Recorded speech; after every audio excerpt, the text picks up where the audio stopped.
So let's do more on these vulnerable people who need special care. And about 77% of children with autistic needs are not getting the right support. That's according to the Rio Foundation in partnership with the Paddock School in London, a research conducted by these two NGOs. What's the way forward? I'm joined in the studio by Sally Adjoabafuewa, who is the founder of the Rio Foundation, and also Hannah Otu, who is director of the foundation. Good afternoon to you, ladies. Thank you. It's good to have you here. Thank you. Refreshing to also hear you talk about children with special needs. So tell us about, I'll start with Sally, tell us about this research and your findings. Okay, regarding figures, I know there's been lots of organizations with lots of data around disabilities, and I think normally it depends on what they're looking for in disability. With regards to autistic children and regard to mild disabilities, over 70% are in the mainstream schools, and just about 30% are being catered for in special schools. Okay. And even there is another, I would say, even in what we call in the mainstream, there are some of them who are not quite in school, may have been registered, but are not in school. So that is the general picture that we have. And what did you gather as accounting for this challenge? Yes, so it's really about getting our parents in schools and organizations you've been working with, really with Rio, organizations you've worked with, and the data sort of gathered by organizations and collated. I would say we cannot call it wide-ranging in Ghana because there are other organizations, but what I can say is the sample is representative across the nation. Hannah, what are some of the issues accounting for this challenge the children are facing? Yeah, I think one, lack of diagnosis or maybe lack of parents understanding or awareness. In Ghana, the problem would be through stigmatization, right? Because most parents haven't accepted it. But as we're saying, this is a research that was done not in Ghana, but it's a global research.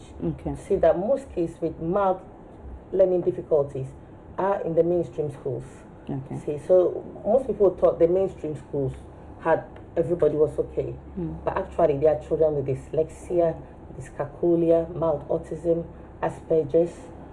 A whole lot of them are in the mainstream schools. Well, I know you've been doing a lot of education and getting people to understand that these people are also very important in society and that they must be given the needed care. What has been the response? What has it been like? Okay, I think, first of all, this year we just launched last week the first special education initiative in Ghana. And the response and attendance was really amazing. It just showed how mainstream or regular schools were struggling, and you could hear from some of the headmistresses how they are struggling within the schools to try and support children who have special needs. And also with parents who maybe lack awareness and they don't really know what to do.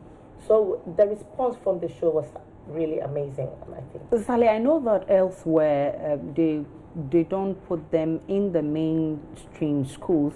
They have a separate school for them where they have one of their own as their colleagues. So it makes it easier for them to pick up. What is the situation like in Ghana? I would say what we have seen really is the need for inclusive strategies in classrooms, because if you have a whole load of children who we would class as normal and you have one or two with mild learning difficulties, first of all, just like Hannah said, it's hard to pick them out.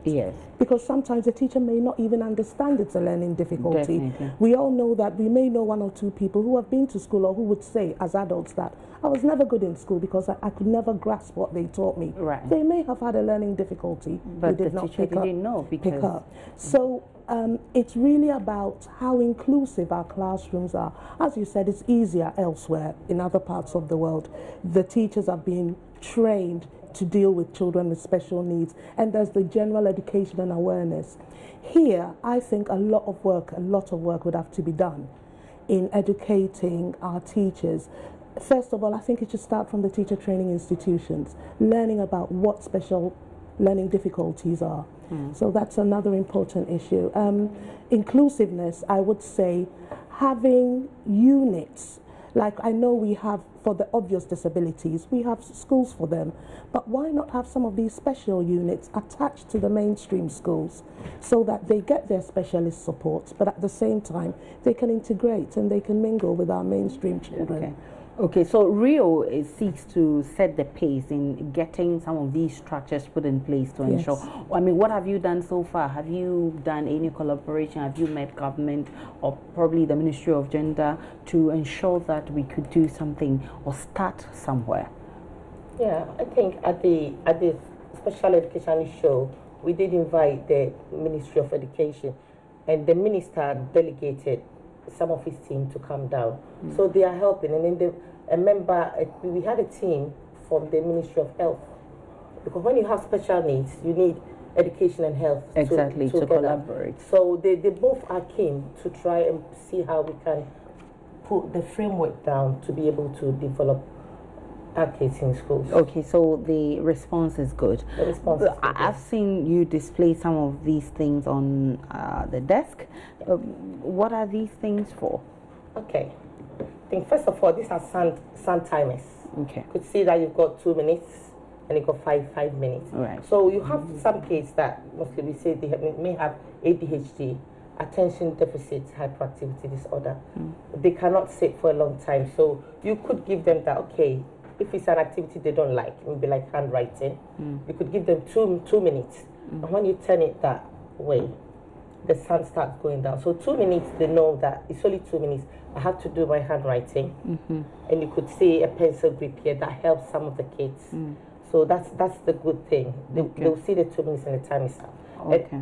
You could slowly increase the time, and then the next time use a 5-minute timer for this one. So whilst the person is writing, he or she is watching as the sun drops. Yes. So once this one is emptied, it means that your time is up. Your time is up because they find it difficult to read the time, the actual clock. The actual clock. So this is the beginning of giving some concepts of timing, which really works very much for them. And how about these ones? This one is for mathematics. I just took it for children who have difficulty to understand fractions. So this is 50% or half. This is 1 1/2. So these are some of the resources and this is 1/3. Okay. So that is 1, 2, 3. Yeah. So you should have 3 of these give you 1. So there are resources that are quite good to help teachers can use. Yeah.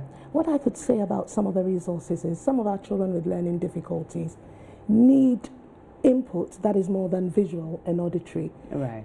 We have the habit as teachers. I'm a teacher. We can talk, and it's not every child that can auditory process. Right. So having concrete things that would really bring your concept into a concrete form is much more easier. And also colorful things that will stick in their mind. Okay. Help some kids, they have a short attention span. So sometimes this will just, you hold it and squeeze it. And then it sort of helps you to wake up. And do we lack some of these resources in our mainstream schools to help teach the children? I wouldn't say lack, because I think, okay, these are colorful, they're made from the West, by the West End, it looks good enough. We can produce the same in this country. We don't need to import these things. This can be used. There are loads of other things that can be used as squeezy balls, which we could produce here. So it doesn't have to be any sophisticated material or equipment from the country. We could create our own fraction with wooden boards. We can create our own fraction. And color them. And color them if we want to. Sure. Yes, and another thing I wanted to talk to briefly is a visual timetable. With some of our children, they need to know what is coming next. They need that security in what their routine is. And because they have a language deficiency and can't communicate, sometimes they have signals or pictures which they can pick and show. This is the one for toilet. So they can pick it and show. And sometimes the sequence will tell them what comes next. So they know that after I wash my hands, I'm having dinner. So a visual timetable is a very effective way as well of letting a child know what the routine is and what is coming next. And that stops some of the anxieties they have. Okay. Well, one of the issues has been the fact that the parents, especially the mothers, have had to go through all these.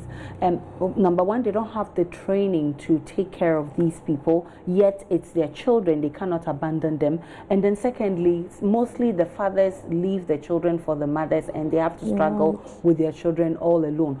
I mean, what role does a parent need to play in bringing up this autistic child, and what is your foundation also doing to help empower such parents to not to get tired of these children? Okay, I think I'm a parent myself. My son is severely autistic. He's 16 now. He was diagnosed when he was two and a half. I think one of the main things is for parents to learn more about your child's disability or need. So it could be autism, it could be cerebral palsy, or it could be dyslexia. You need to know what it's all about. And when you have the awareness, then I got my family, my daughter, my husband, to learn a bit about it. Okay. So we had the positive side of it. And that was how we were able to support my son. Okay. See, the problem here in Ghana is people don't want to associate anything with special needs. Right. It's just the stigmatization. I don't want to know about it.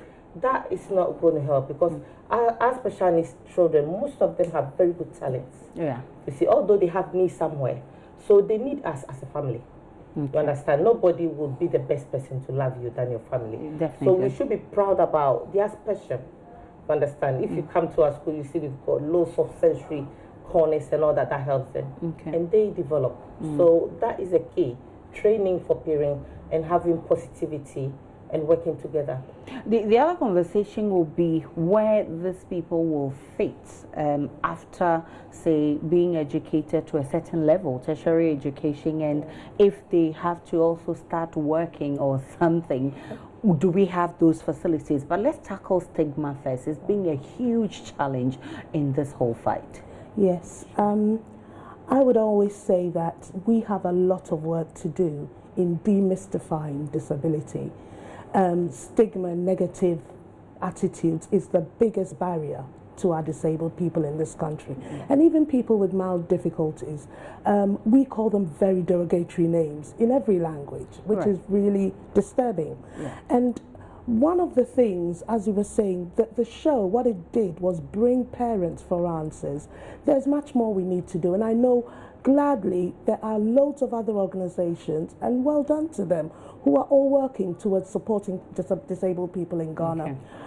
One thing I would always advocate is how our mainstream schools, the support they need to include children with disabilities. Because I think if we work with our mainstream schools, schools are a window into the wider community. And if we begin to demystify disability with our children in schools, we hope it will permeate into the wider community. So lots of literature about disabled children that would explain what their disability is, that would talk about them as individuals, as people like us, who enjoy things like football and so on. So I think we need lots of literature.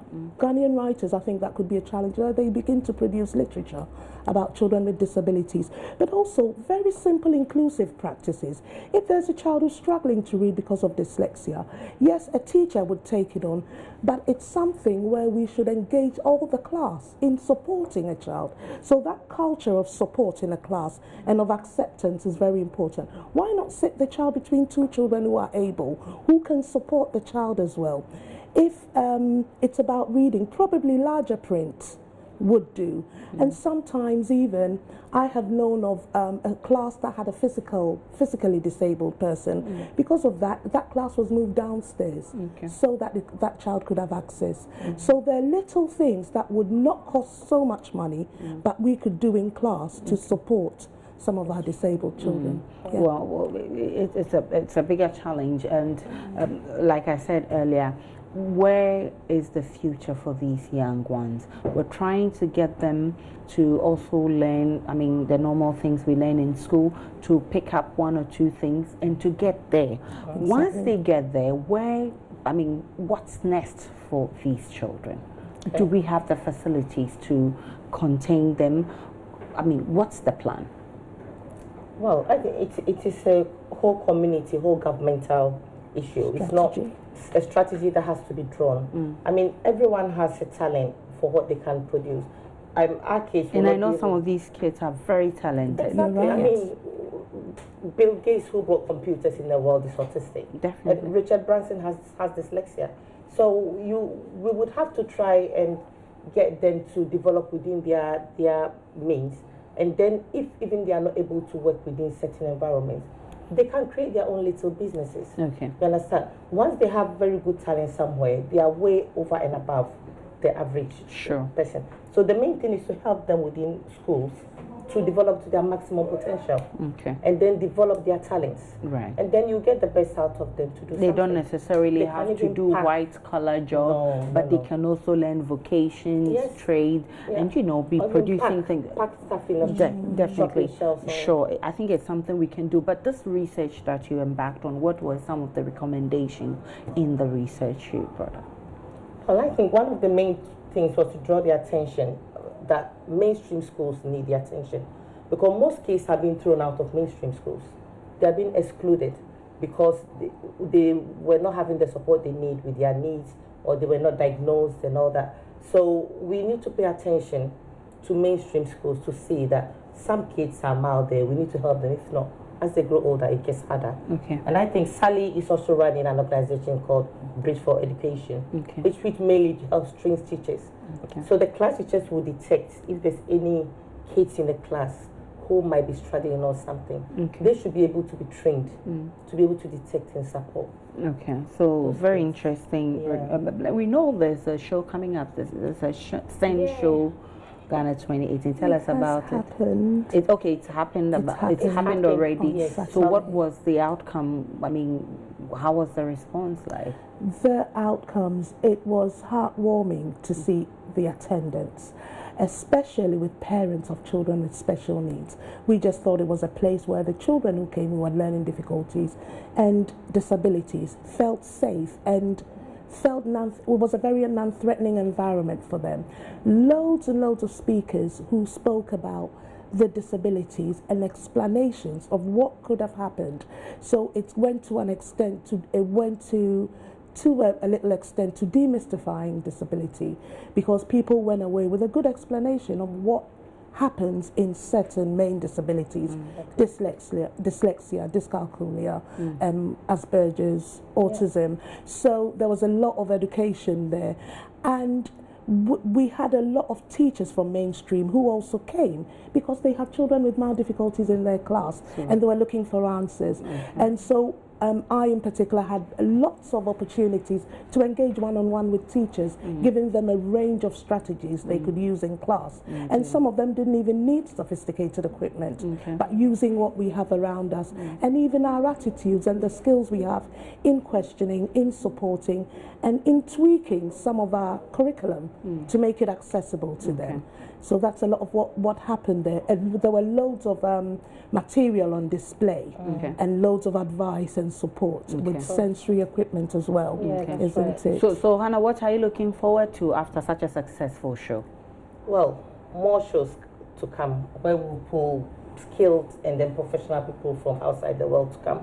We display an environment where parents and their kids feel free, they explore, and teachers are able to learn and see that this is not something that is outside the box. Well, it's all part of the world. The whole world is in it. So it's something to create more awareness, open the space for parents and teachers to learn. And I think there's more. Ghana has the ability from the show to be able to be more participatory. So we saw that in the show, and I think there'll be more shows and trainings coming in the future. Up. Well, many thanks to you. And of course, the message is let's get them closer to us.